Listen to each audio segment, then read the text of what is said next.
bonjour à tous, bienvenue sur ce nouveau webinaire maconta.fr. Le thème aujourd'hui est comment réussir le transfert de ma paye en fin d'année. La fin d'année approche, voilà, on va parcourir un petit peu les enjeux d'une migration réussie, les bonnes pratiques avant le transfert d'une paye, l'accompagnement que peut vous apporter maconta.fr ainsi que les différentes fonctionnalités proposées sur notre logiciel de paye. Webinaire présenté comme d'habitude par Sylvain Badina, notre directeur produit et ancien expert comptable. On vous laisse entre des mains expertes. Juste une petite info. Nous avons lancé une nouvelle page dédiée à nos webinaires qui vous permettent de visionner les replays, voir les prochains webinaires prévus, etc. Aminata va vous envoyer un lien dans la conversation du webinaire et aussi information que vous avez reçue en même temps que l'invitation au webinaire. Nous faisons une promotion Black Friday avec 20% de remise sur le logiciel de paye pour toutes les formules annuelles, que ce soit la prise d'abonnement ou l'inscription en essai pour vous laisser le temps de tester le logiciel entre le 28 novembre et le 8 décembre. Du coup, vous aurez 20% appliqué automatiquement sur votre facturation, que ce soit la création de votre compte en essai ou votre prise d'abonnement. Du coup, n'hésitez pas. Vous avez toujours le service commercial de disponible sur l'adresse commercial@maconta.fr si vous avez des questions ou pour activer cette promo directement. Sylvain, je te laisse la parole pour nous montrer un petit peu notre logiciel de paie, nos spécificités et comment s'en servir sur maconta.fr. Bonjour à toutes, bonjour à tous. Merci Quentin pour cette introduction.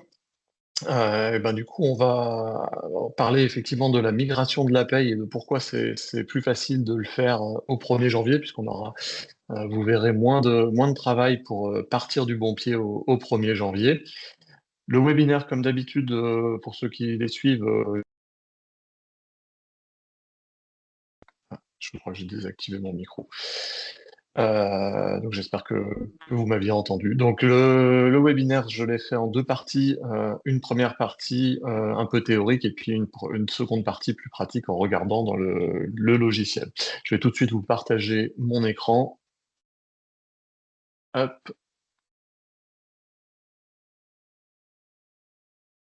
Et donc voilà, les enjeux de la migration, comment on vous accompagne dans votre migration, et puis après, cas pratique dans le logiciel, paye, absence et la déclaration mensuelle, la fameuse DSN. Pourquoi internaliser la paye? Les avantages qu'on peut y voir, c'est pour vous de l'indépendance. C'est vous qui décidez du rythme et de quand vous faites les choses.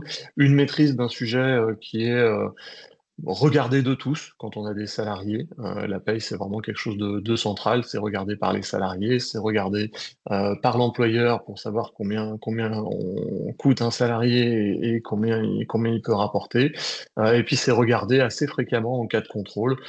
Les contrôles qu'on connaît le plus sont les contrôles réalisés par l'URSSAF, qui vient vérifier que vous avez bien appliqué l'ensemble des cotisations et correctement. Ça vous apportera de la réactivité et logiquement aussi, c'est une réduction des coûts par rapport à une externalisation. Les points de vigilance à avoir, c'est que c'est un domaine qui nécessite beaucoup de rigueur et d'implication, puisque comme je vous l'ai dit, c'est regardé par tout le monde et les erreurs peuvent vite coûter cher. Et donc, ça nécessite de bien planifier son organisation, de se prévoir des temps en amont pour préparer les informations de paye, pour réaliser les bulletins, de gérer des alertes pour ne pas oublier de déclarations qui sont à réaliser. Et puis je voulais vous faire un petit topo sur les avantages du mode SaaS. Donc le mode SaaS, c'est le mode de mise à disposition du logiciel qu'on avait choisi quand on a lancé maconta.fr. Donc ça veut dire Software as a Service. Donc c'est un logiciel qui est disponible par Internet et au travers d'un navigateur Internet, quel que soit le navigateur. Voilà, ça vous apporte de la sécurité, ça vous affranchit de tous les problèmes d'installation.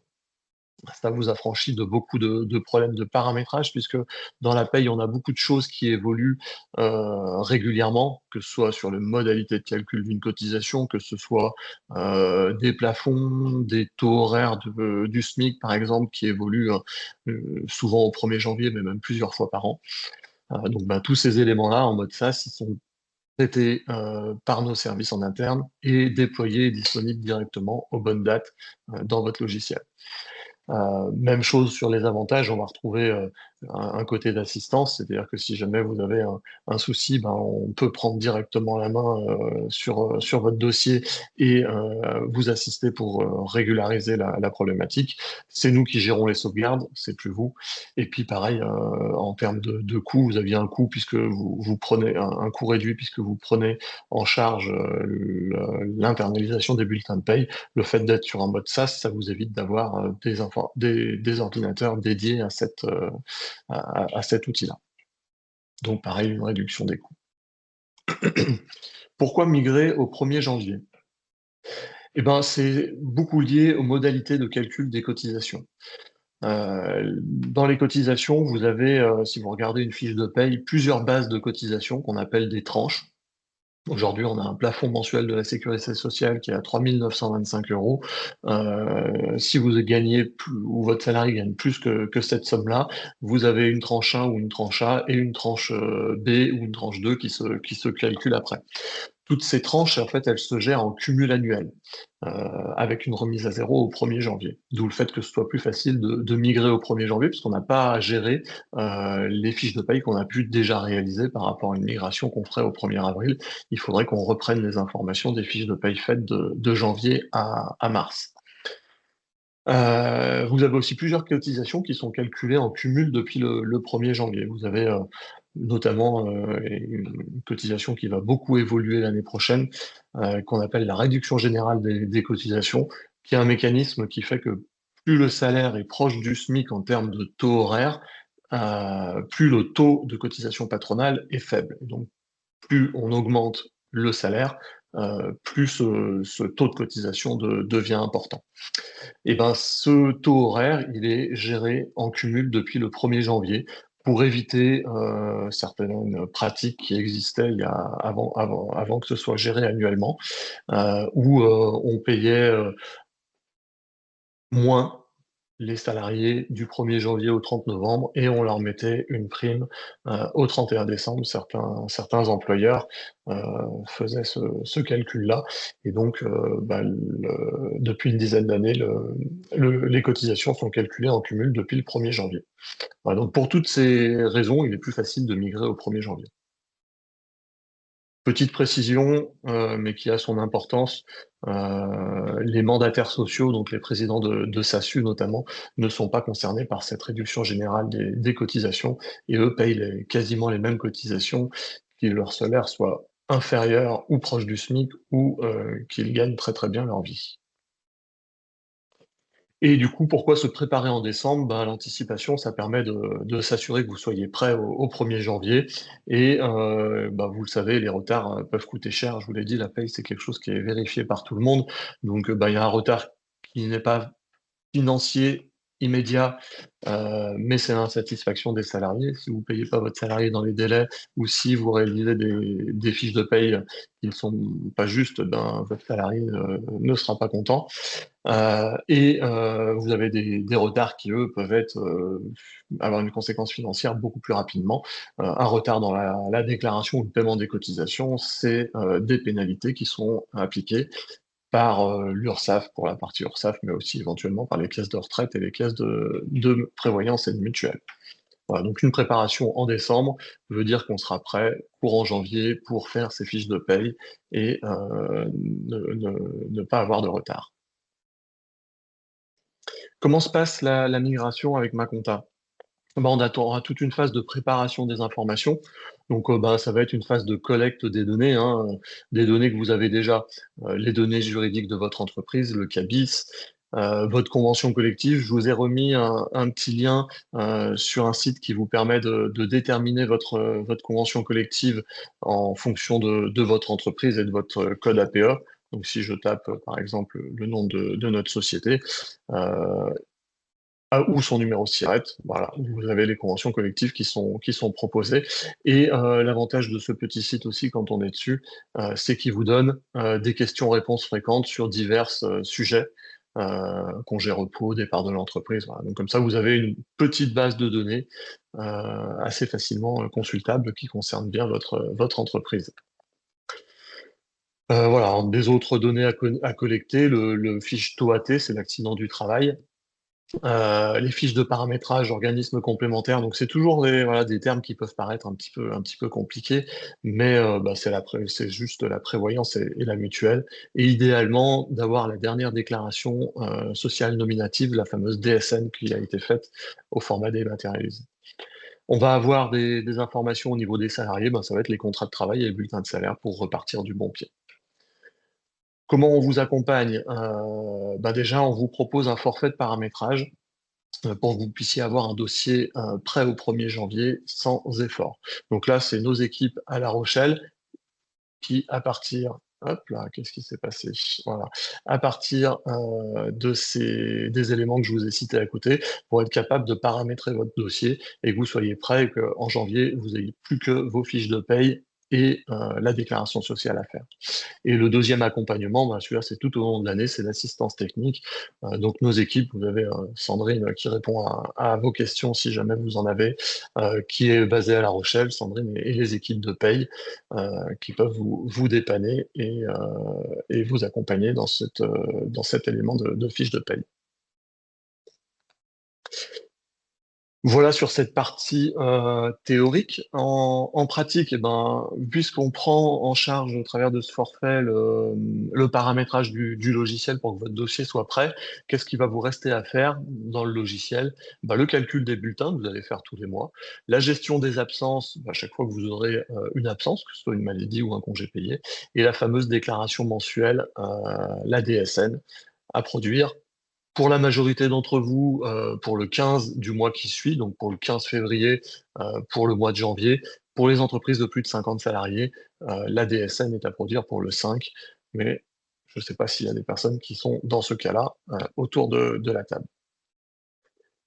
Pratiquement, dans le logiciel, donc là, je me suis connecté sur un établissement de test, hein, mais qui est sur la plateforme de production.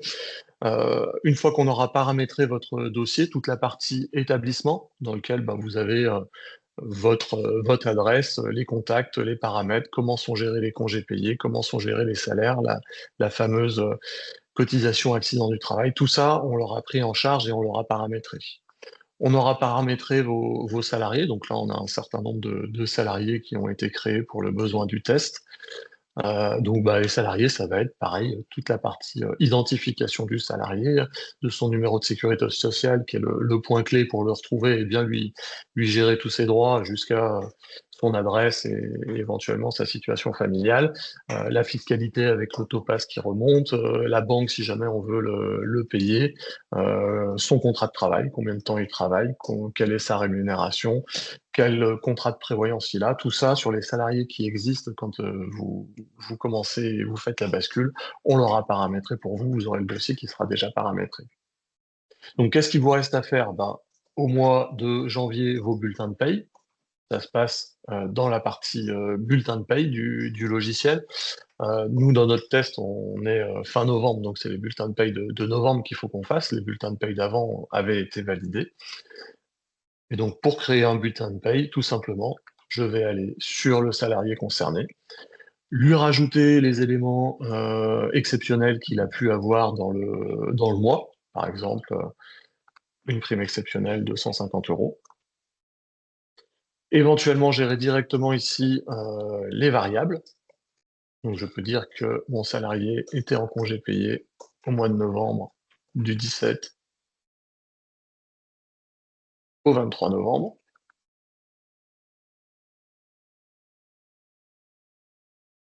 Pardon, j'ai pas mis le titre d'absence. Voilà, j'ai dit congé payé. Et donc, j'avais déjà présaisi une absence pour maladie. Et du coup, après, ben, je vais valider mes variables et je vais obtenir mon bulletin de paye que je peux encore modifier directement ici, si jamais je le souhaite. Quelles sont les actions que j'ai à faire une fois que une fois que j'ai calculé mon bulletin de paye, je peux le valider. Donc là, il va devenir définitif et non modifiable. Je peux, si jamais je modifie quelque chose, le recalculer. Je peux le supprimer pour le refaire parce que les saisies que j'ai faites me conviennent plus. Et je peux imprimer les deux versions du bulletin de paye, la version simplifiée et la version complète. La version simplifiée, elle est normée au travers d'un décret et elle doit mettre en avant un certain nombre d'éléments et elle regroupe moins de lignes. Voilà. Elle a de simplifier que le nom parce qu'elle est souvent tout aussi incompréhensible en termes de calcul de cotisation que la version complète. La version complète, c'est celle qu'on va vous demander en cas de contrôle de l'URSSAF. Donc, voilà, le salarié, vous devez lui remettre celle-là, et à l'URSSAF, si jamais vous avez un contrôle, vous devez lui remettre celle-là. Et on a une petite fonction de paye à l'envers. Et ben ça, c'est quand vous voulez, je vais supprimer par exemple la prime exceptionnelle que j'ai mise ici. Recalculer mon bulletin. J'ai mon salarié qui a un net à payer de 2000 euros ce mois-ci. Je veux lui mettre une prime pour qu'il ait un salaire net de 2500 euros. Je vais lui dire que je lui mets une prime exceptionnelle.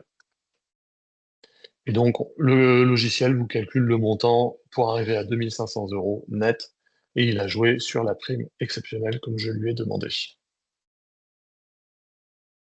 Donc de cette façon, je vais créer tous mes bulletins et une fois que mes bulletins seront créés, ben, je peux les imprimer et les remettre à mes salariés. Et donc je peux les télécharger tous en masse. Qu'est-ce que je peux avoir à gérer? Ben, je peux avoir à gérer des absences, si j'ai des absences, notamment des absences pour maladie que je vais gérer en cours de mois. J'ai mon salarié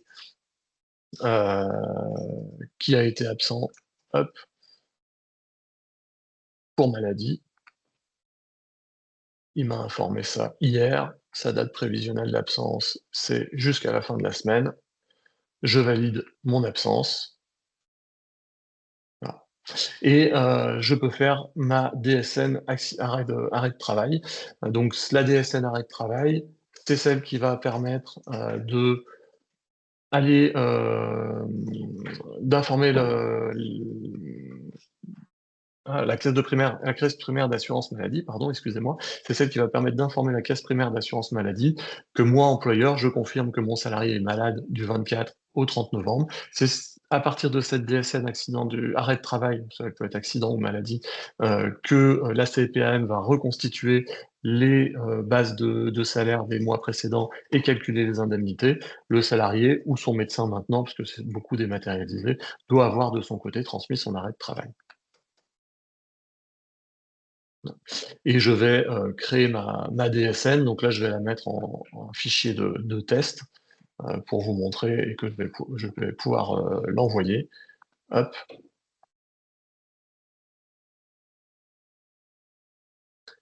Tac, mon arrêt de novembre.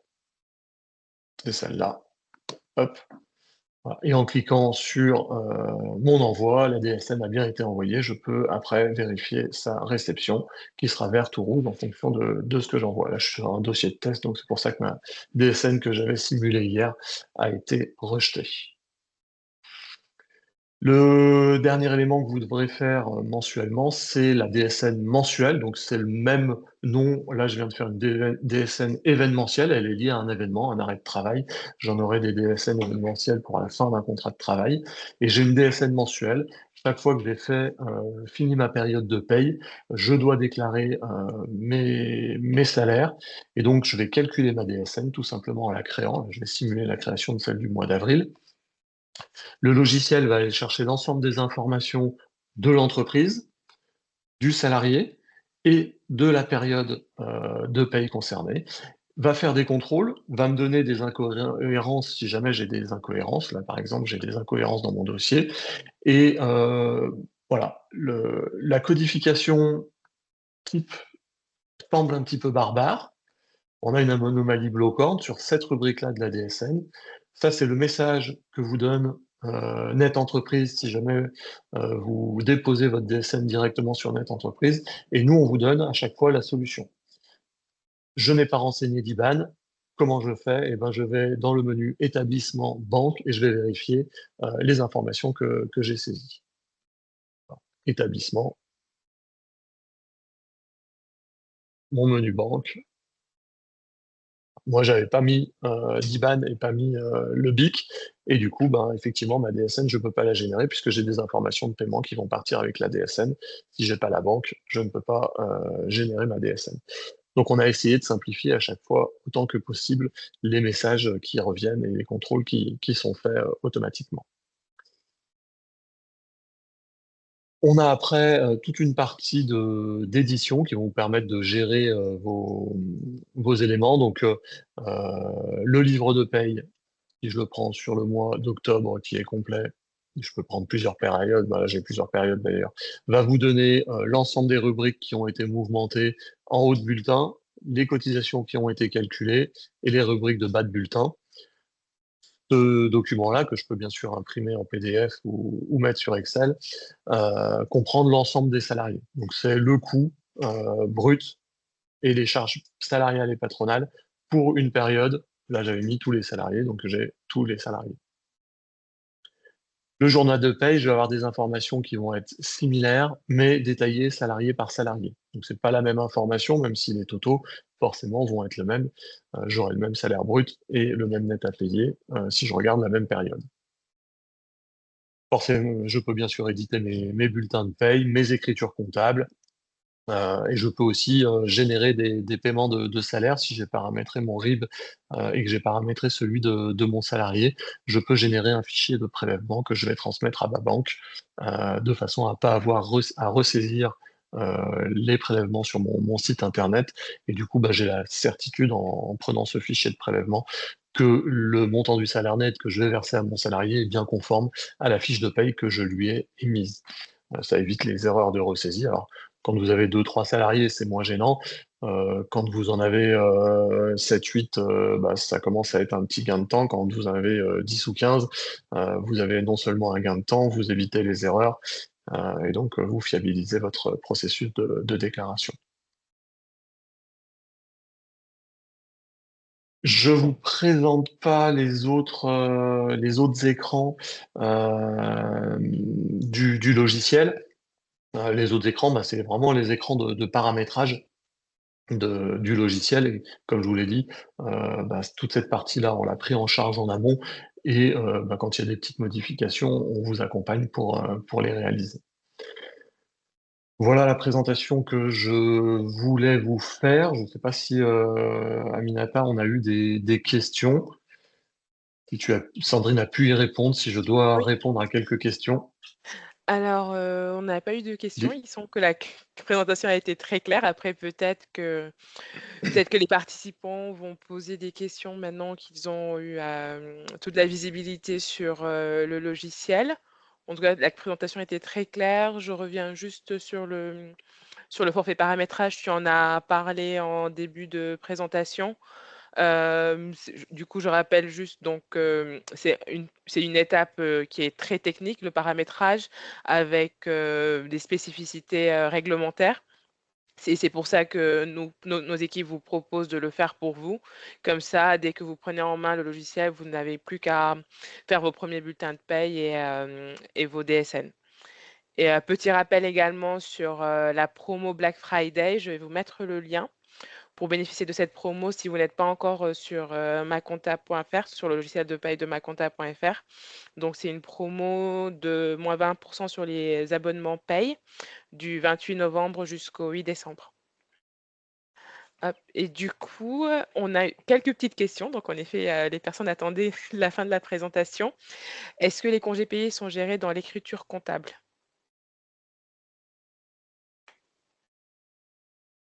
Hop, tu n'as pas ton micro.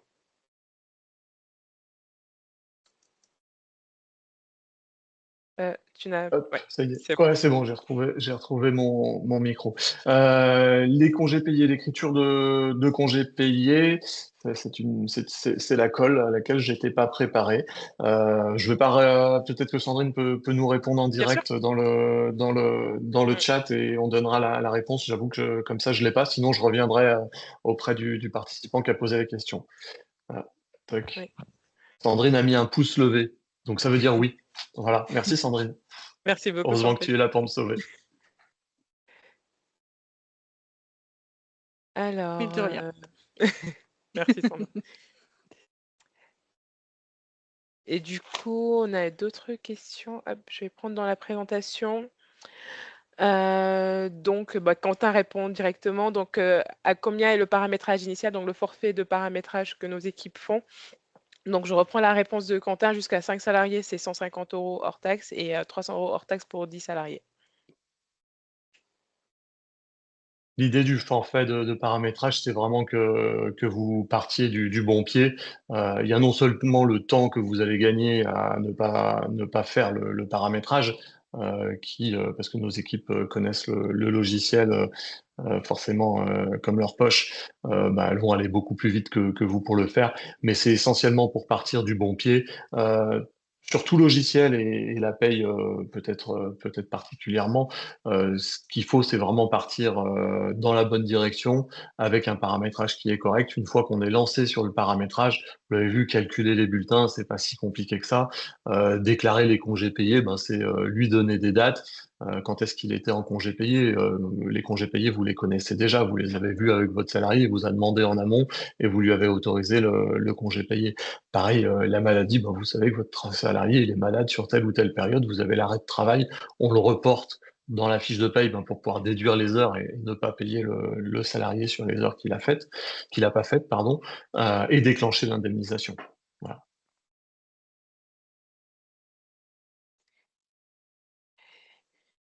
Et du coup, on a une autre question. Les taux de cotisation suivant le département n'est pas identique. Avez-vous fait le nécessaire par rapport au département?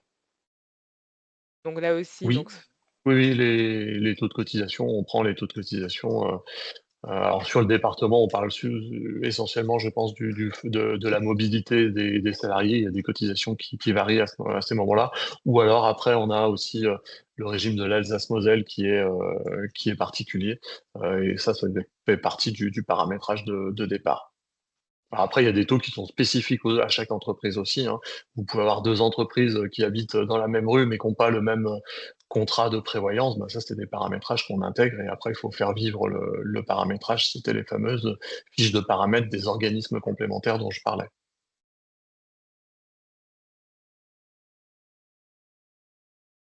bien, je pense que c'est très clair. Parfait.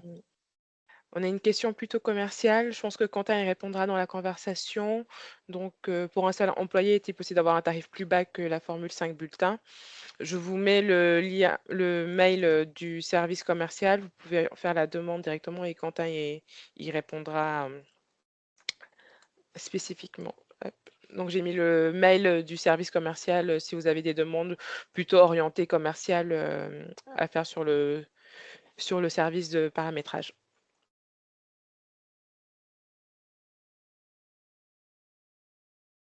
Alors, j'attends encore un peu. Je vois qu'il y a des participants qui écrivent. On aura peut-être encore une ou deux questions.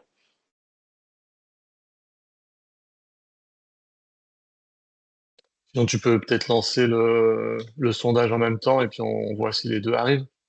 Très bien. Je lance l'enquête de satisfaction pour voir si le webinaire vous a plu, si vous avez des suggestions sur des sujets, que ce soit sur la paye, sur la compta, sur la facturation, à nous proposer pour d'autres webinaires pour pouvoir répondre du coup à vos problématiques.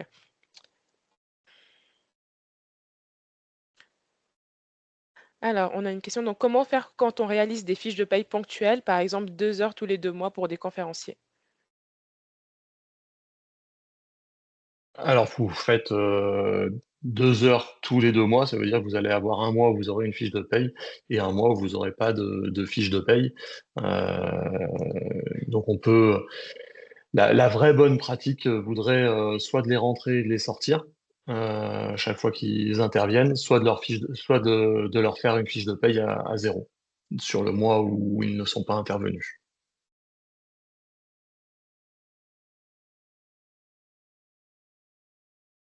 Très bien, mais c'est très clair. Et on peut faire deux fiches de paye dans le mois sur le même salarié si jamais il y a besoin de faire deux fiches de paye dans le mois sur le même salarié pour une raison X ou Y.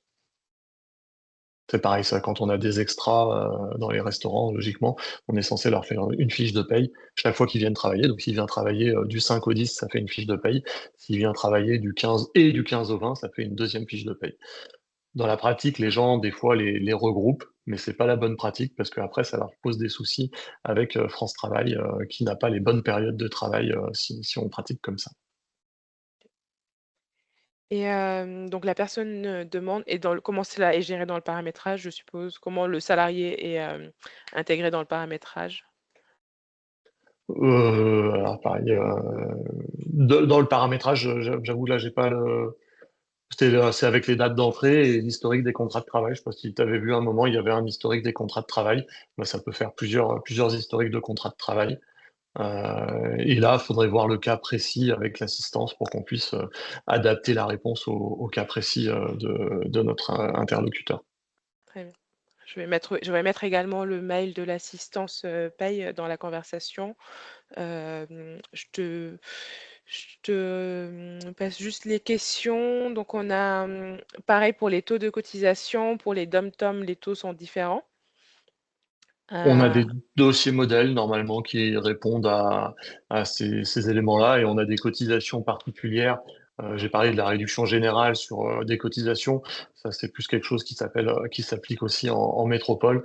Les DOM-TOM ont la réduction LODEOM qui est particulière et qui est paramétrée dans le logiciel au travers des dossiers modèles qui existent.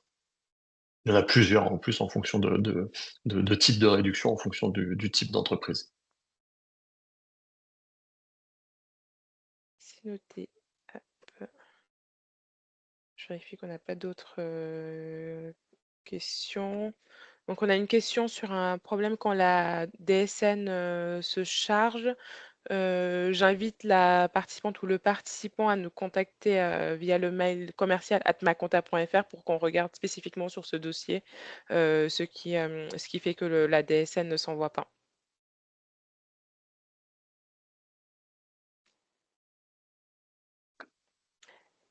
Sylvain, je pense qu'on a fait le tour des Mmh, questions. parfait.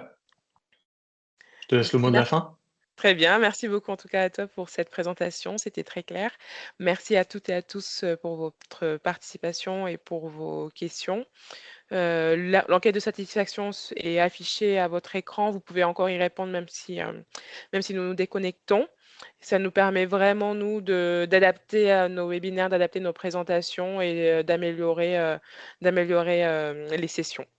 Merci en tout cas à toutes et à tous et on vous souhaite un très bon appétit et une bonne fin de journée. Au revoir. Merci à toutes et à tous. Au revoir.